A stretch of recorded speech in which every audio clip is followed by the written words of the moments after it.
Spartacus, the gladiator who defied Rome.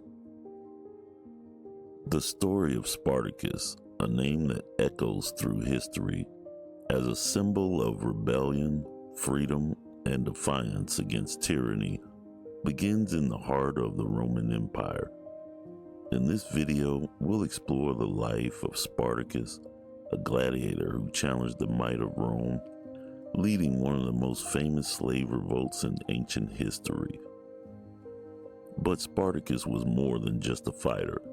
He was a leader whose vision for freedom set him on a collision course with one of the greatest empires the world has ever seen. Spartacus was believed to have been born around 111 BCE in the region of Thrace, modern-day Bulgaria. Thrace was a land of fierce warriors, and Spartacus is thought to have been raised as one of these. Accounts vary, but it's likely he served as a soldier in the Roman auxiliary forces before deserting, a move that ultimately led to his capture by the Romans. Like many prisoners of war, Spartacus was enslaved and sold into a brutal world of gladiatorial combat. In the world of gladiators, Spartacus's strength and fighting skill soon stood out.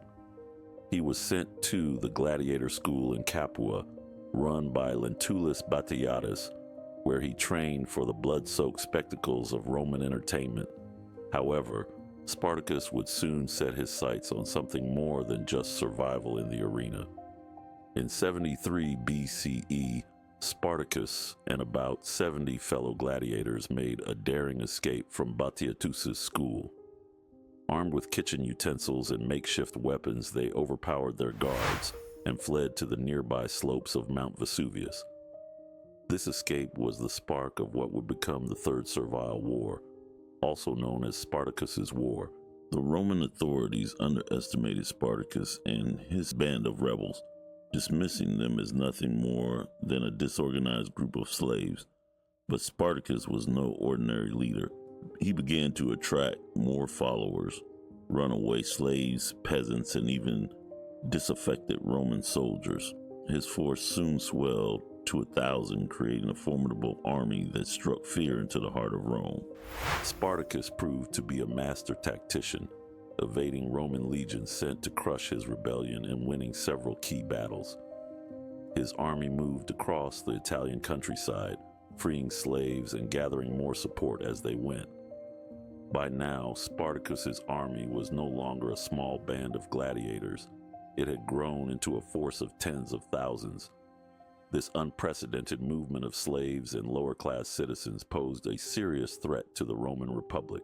Spartacus's ultimate goal is still debated by historians. Some suggest that he aimed to escape from Italy and return to his homeland of Thrace, while others argue that he intended to march on Rome itself and overthrow the Republic. What is certain is that Spartacus's vision of freedom struck a deep chord with those oppressed by the Roman system of slavery and exploitation. The Roman Senate, alarmed by Spartacus's growing strength, sent several legions to crush the rebellion. However, Spartacus repeatedly outmaneuvered them, using his knowledge of guerrilla tactics and the terrain to his advantage. His army won a number of surprising victories, including the defeat of the Roman praetor Gaius Claudius Glaber, who had trapped Spartacus on Mount Vesuvius. At this point, Spartacus's army was so powerful that they began raiding towns and cities throughout Italy, seizing supplies and freeing more slaves. For nearly 2 years, Spartacus waged a successful campaign against the might of Rome, embarrassing its military leaders and inspiring hope in the hearts of the enslaved. The turning point came when the Roman Senate appointed Marcus Licinius Crassus, one of the wealthiest men in Rome, to lead a massive campaign to crush Spartacus. Crassus was determined to end the rebellion and restore Rome's honor. He began to employ brutal tactics, including decimation, the execution of every 10th man in a legion that had shown cowardice in battle. Spartacus, understanding the danger Crassus posed, attempted to move his army north, possibly to escape over the Alps. However, his efforts to break out of Italy were unsuccessful. Trapped by Crassus's legions and unable to escape, Spartacus prepared for one final decisive battle. In 71 BCE, the two armies met in southern Italy in what would become the climactic battle of the rebellion.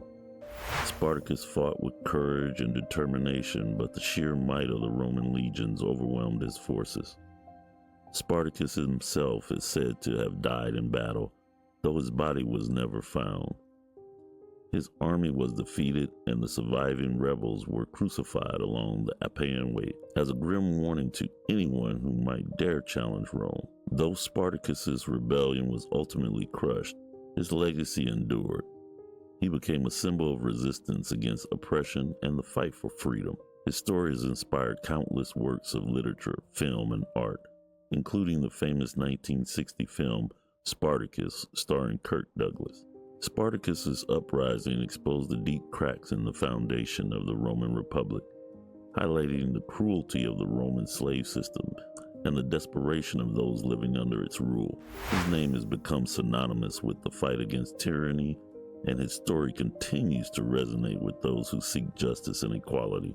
The story of Spartacus is one of defiance, courage, and the relentless pursuit of freedom. Though his rebellion was ultimately crushed, his spirit lived on, inspiring future generations to rise against injustice. Spartacus remains one of the most compelling figures in ancient history, a man who challenged an empire and left a legacy that echoes through the ages. Thank you for watching this deep dive into the life of Spartacus. If you enjoyed this video, don't forget to like, share, and subscribe for more in-depth historical content.